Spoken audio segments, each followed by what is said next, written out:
I think they're modifying the Gutierrez and the Francisco that's rulings, which we actually were adhering to in the process. Talagang ganong desisyon na hinahadlangan pagganap ng Senado. ng karaniwang tao.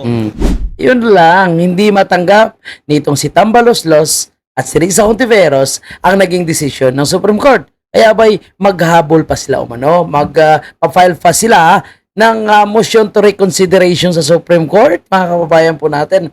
Eh kung hindi naman pala nila susundin ang desisyon ng Supreme Court, edi anong gagawin natin? I-demolish na lang natin ng Supreme Court, di ba? Kasi yan naman po yung final arbiter kung anong klaseng mga desisyon na may question, no, sa legality, saan dadalhin? Supreme Court. So, ngayong naglabas ang Supreme Court ng desisyon, abay, iyak po itong si Martin Romualdez at hindi katanggap-tanggap. Alam mo yung ginagawa nila ngayon, mga kababayan natin, ha? Pinapagalaw ngayon nila ang kanilang mga kaalyado, itong mga makakaliwa ngayon, mga kababayan po natin. Alam niyo naman, ang isa sa mga sumisigaw, no, na impeach Sara now, ay pamangkin nitong si Bamakino. Yung iba dyan, kagaya nitong Akbayan, sino po yung may hawak niyan? Risa Hontiveros. Kaya nito, Akbayan nito, Risa Hontiveros. Itong nakasalamin dito, sa kabilang side yung hindi nakasombrero. Ano yan? Aquino yan. So sila ngayon ang hindi makatanggap. Ito, may pahiga-higa pa sila, mga kababayan natin. Ay, nako. No, anyway, puntahan natin at pakinggan natin yung buong interview ditong ni Tambaloslos at ni Risa Hontiveros sa naging desisyon po ng Supreme Court. At kanina po may mga matitinding rally po sila na ginawa. At nagulantang din po tayo dahil itong si Renato Babalo nagpapakita na naman. Mukhang malaki na naman yung bigayan, no? Mukhang malaki po yung binadget ni Martin Romualdez talaga dito po sa impeachment ni Vice President Sara. At itong mga kilos ngayon, sino yung nagbabudget sa kanila? Abay, alam naman natin, pag small time lang ng mga rally, hindi po yan lumalabas si Babalo. Pero ngayon lumabas. Ayan, mamaya puntahan natin yan, mga kabayan po natin. Pero bago ang lahat, pakilike muna ang video natin. At maraming salamat. Sir, your reaction to the Supreme Court ruling? Well, we are in the process of reading the decision of the court. And of course, we shall respect the decision of the court. We shall respect, ha? Alam mo yung mga sinasabi na yan na we shall respect. Narinig ko rin yan, no? Dito po kay attorney at tagapagsinungaling ng palasyo na si Claire Castro. Respetuhin daw po natin ang naging desisyon ng Supreme Court. Pero may mga question pa. No? Baka daw po pinabura ng Supreme Court ang mga Duterte. Ang paano pinabura ng mga miyembro ng Hudikatura ang mga Duterte, hindi ka sila naglabas, no, ng desisyon nila doon sa motion na final ng kampo po ni President Duterte nung araw na siya ay pinadala sa dahig. At until now, hindi pa po yan nabigyan ng action. So, paano naging pro yung taga-Supreme Court? Diba? Tangahan nga. We'll also exhaust our remedies, which is we'll also be preparing a motion for reconsideration. An MR? Yes, within 15 days of our official receipt. But it's a unanimous decision, sir, Mr. Speaker. Well, we hope that there could be probably some refinements on the decision. There's an interesting post by Justice Escuna. I mean, retired Justice Escuna. I haven't read it. No. We might want to look into it because it's very interesting. You're saying that they're rewriting the rules. Well, yes, I think they're modifying the Gutierrez and the Francisco rulings, which we actually were adhering to in the process. But Yan maghabol pa talaga si Tamba. Siyempre, mga kababayan po natin, masisira yung kanyang pangarap na maging Vice President, no? At sa kanyang pagtakbong presidente, magsasayang lang po siya ng pera pag nandyan si VP Sara. Kaya sa ngayon, dahil common enemy nitong ni Risa Hontiveros, ng mga Pinglawan, ni Tambaloslos, ng mga tulpo, itong si Vice President Sara, tingnan mo ngayon, pinagkakaisahan. Anong pinupost ng mga tulpo ngayon? Ituloy ang impeachment. Anong pinupost nito? Ituloy ang impeachment. Kini-question nila, yung naging decision ng Supreme Court. Kasi nga, common enemy nila, si Vice President Sara. nonetheless, we'll reserve that for the MR. If I may, one last, still on the same topic, are you looking at the possibility, for they said any new complaint will be filed February 6th next year. Are you looking at the possibility of another complaint? That's still too far ahead. We'll cross that bridge when we get there. So, yan we will cross the bridge daw po, sabi ni Martin Tamba. O, itong si Risa Ontiveros, mga kababayan po natin, no, na isa po sa mga gigil-gigil, no, na ma-impeach itong si Vivi Sara. At ito na nga, yung kanyang mga kalyado, ay naghiga-higa na po sa sahig. Ayun lang talaga, mga kababayan natin. Disturb yung kaluluwa ko. Wow! Risa Ontiveros, narinig nyo po yun, mga kababayan, nadidisturbo daw po ang kanyang kaluluwa at nadidismaya po itong tanim witness queen na si Risa Ontiveros. Kamusta na kaya Risa Ontiveros, no? Itong si alias Rene, nakita na ba kayo? Alam mo, natawa nga ako sinabi ni Banat Bay. Sinabi ni Banat Bay, yan karma sa'yo kasi kinasuhan mo kami. Pinagtatawanan ito ng kanyang pinagkakasuhan. Okay, patuloy natin. Nakakadismaya talaga. Nakakadismaya daw. May lumabas talagang ganong desisyon Mm, na hinahadlangan. mm. Pagganap ng Senado, Inahadlangan yung pagganap ng Senado. Kasi wala naman talagang basihan ng impeachment ni Vice President Sara. So bakit itutuloy mo? Tanga. ng tungkulin na solo sa amin, Mm. inaatas ng konstitusyon. Di wag mo sundin. Ikaw na lang mag-trial dyan. Solo sa Senado, Mm. hinahadlangan Mm. ng Korte Suprema, pinakamataas na korte, Mm. sa ibang pantay, no? Pero hiwalay na branch of government. At marami po kaming disturbing questions tungkol sa desisyon iyon. Halimbawa, kumpara sa sinabi na dati ng Korte Suprema, bakit nila sasabihin na labag yung one-year bar rule? Samantalang Ay, naku, Risa Ontiveros, no? Magreklamo ka na sa Supreme Court, no? Mag-join force na kayo ni Martin Romualdez. Wawa naman si Rixa. Napakaiyakin, mga kababayan po natin. At syempre, no, dahil sa mga pangyayari ngayon, mga kababayan po natin, ito na, pinapa-activate na po nila yung kanilang ground, no? Yung kasi yung mga legal, yung mga nasa House of Representatives, yung mga nasa Senado, no? Na kunwari sila ay hindi nakikialam sa mga rally. Pero tingnan mo, sino yung mga nagpupundo sa mga to? Ito batang-bata pa to, mga kababayan po natin, no? Mukhang kakatigil lamang ng pagdididi sa kanyang mama. Siya na ngayon yung nagsasabing magnanakaw daw, mamamatay tao ang ating Vice President.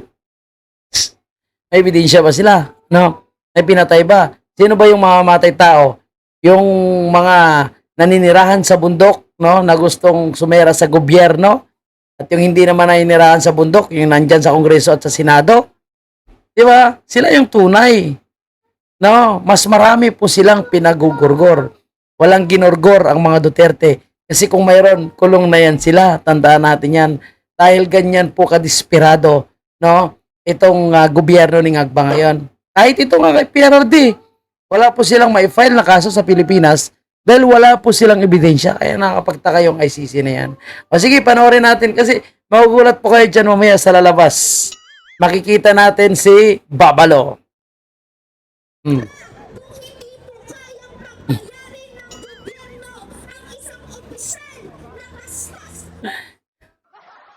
Mukhang kakatapos lang itong malutas ba? Alam yung malutas, mga kababayan? Magnanakaw, mamamatay tao, nangangagrabyado ng karapatan. O bakit hindi mo tanungin ang iyong kapartido na Kabataan Party List? Yung mga pinanggagahasa na mga kaalyado nyo o yung mga kapartido nyo, kapartilis nyo, no? Yang kaso ni Franz Castro, o bakit hindi nyo tinatanong yan? Itong bata na ito, mga kababayan po natin, no? Mukhang hindi pa ito, no? Hindi pa ito hinimas-himas ng kanyang mga kasamahan, no? Pero kung makatikim ito ng pambabastos ng mga nandyan sa Kabataan Party List, no? Natalamak po yung pambabastos sa kanilang hanay, ngunit kanilang pilit pinapatahimik at pinagtatakpan. Kung makapagsalita, akala mo ang linis. Di ba?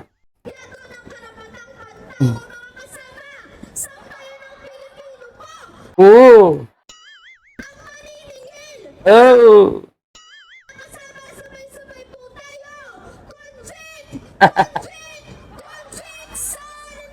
Convict ng convict kayo, putya, nagdesisyon na kayong Supreme Court.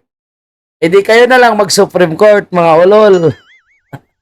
Oh, convict. Ito na sinasabi ko sa inyo, mga kababayan po natin. Lumabas na muli si Babalo. Alam niyo, kapag lumabas si Babalo, ibig sabihin, malaking pundo na po yan. Kasi ano na ito eh, kumbaga sa mga artista, no?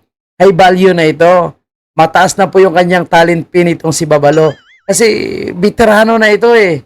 Kapag lumabas yan, automatic, billion-billion na yung pundo dyan sa mga rally na yan. Pinupunduhan na. Kulang ng hustisya. Mm. Madaling sabihin unconstitutional, pero ang mukhang hindi napapansin dito ng korte ay yung mas matimbang na interes ng hustisya at Oy, Babalo. pananagutan. Ang nakikita ng tao, Pwersa na kayo ngayon ni Marcos ha. Dati galit na galit kayo kay Marcos. Diktador kayo. dahil sa mga ganitong desisyon, napakahirap palang magpanagot ng Napakahirap magpanagot ng Babalo. Nagwaldas daw. mga nagwaldas ng pera. Napakarami palang requirements na Oh, ayaw mong kasi gusto mapunta sa iyo lahat. Ano yung sinasabi nilang pagwawaldas? Eh, yung sabi po is kasuhan ninyo si Vice President Sara kung talagang may winaldas. wala naman noon, pero biglang ngayon meron na. No? At yung dati nang mahirap na proseso ng impeachment, ginawa nilang mas mahirap dahil sa desisyong ito. At itong corruption po, hindi ito Ayan, sige lang, go lang. usapin lang ng awayan ng mga nakaupo sa kapangyarihan. Ito po ay usapin ng karaniwang tao. Sabi ng karaniwang tao, ang inagago ka pala eh. Sino ba yung pumirma sa impeachment? Ordinaryong tao ba? Sino may gusto ng impeachment? Ordinaryong tao ba? Bakit sabihin mo na hindi lang ito awayan ng mga politika? Ano? Taong bayan. Sino ba yung pumirma ng impeachment? Taong bayan. Sino bang kumuha ng pera na binayad para lang sila magpirma sa impeachment ni Vice President Sara? Taong bayan ba? Di ba kayo naman, no? Mga kongresista ang nakikinabang. And then puntahan natin, mga kababayan po natin, ang anak ng demonyo na nakatira sa simbahan, no? So, ngayon sanib pwersa na po nila ang pari din, no? Si Father Damaso, mga kababayan po natin. No, mamaya pupuntahan natin 'yan, ipapakita natin sa inyo yung demonyo na nag-feeling malinis, no? At ngayon nagsasalita sa issue ng politika at ito kagaya nito, kini-question po nila ang naging desisyon ng Supreme Court. Tandaan natin, mga kababayan, ha, hindi lang po isang tao ang nagdesisyon sa Supreme Court, no? Although sinabi po ni Marvick Leon na it is not our duty to favor any political result. Ours is to ensure that politics are framed within the rule of just law. Diba? So dapat ang politician, no, ay gumagalaw na ayon po sa batas. Okay. So nakita naman natin, mga kabayan po natin, no, na 13-0 ang naging resulta sa naging decision ng impeachment ni VP Sara. So, bakit pa nila kikwestiyonin? Diba? O, bakit pa nila hindi susundin? Eh, gaya na sinasabi natin, kung ayaw nila sundin ang Supreme Court, i-demolish na lang yaan ang Supreme Court. O, ngayon, kung may problema, sino magre-resolve? Kaya nga lumapit si VP Sara doon sa Supreme Court dahil wala siya makukuhang maayos na kasagutan eh sa House of Representatives at sa Senado. Ilalo na naman kay Bongbong Marcos, di ba? So, sino magdedesisyon kung siya ay may tinatanong, di ba, Supreme Court? And Supreme Court ngayon is nagdesisyon. Hindi pa nila susundin, hindi nila respetuhin. Anong gusto nila? Sila na lang mag-Supreme Court. O sila na lang magde-decide, no, kung ano ang tama at mali. Ibang klase talagang utak nito. Na, lalong-lalo na itong si Hontivirus, mga kababayan po natin. Pwersa na po sila ni Martin Romualdez, no? At ang mga tulpo ngayon na talagang gigil na gigil, nakikita din po natin na itong si Montolpo ay talagang gigil na gigil ngayon sa mga pagbabatikos din sa mga Duterte.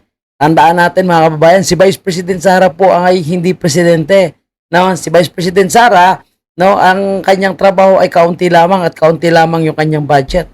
So hindi nila pwedeng iasa, no, kay Vice President Sara ang lahat na trabaho. At lalong si VP Sara ay wala ginagawa niya kanyang obligasyon bilang leader na matulungan na mapauwi ang isang Pilipino na pinakulong nila. Hindi lang po dahil ito ay isang Pilipino, dahil ama rin po ni Vice President Sara. Ngayon sabihin nila naglalakwat siya. Ngayon sasabihin nila no, na komportable daw si VP Sara, chill-chill lang kasi alam niya daw nakakampihan po siya ng Supreme Court. Bakit? No, sila ba yung nasa Supreme Court inutusan ni VP Sara? Hindi rin. Nagdesisyon ng Supreme Court base doon sa sagot ng taga-House of Representatives na hindi nila sinagot lahat at hindi nila ipaliwanag. Hindi nila pinapaliwanag yung ibang katanungan ng Supreme Court. O yan, ibinalik sa kanila no, na unconstitutional itong impeachment against kay Vice President Sara. O sige, magmarcha kayo dyan. Mag-rally kayo sa EDSA kung gusto nyo. Yan lang po muna yung ating update mga kabayan. Maraming salamat po sa inyong lahat at huwag kalimutan mag-like ating video ito. And bukas po yung ating comment section para sa inyong komento at mga opinion.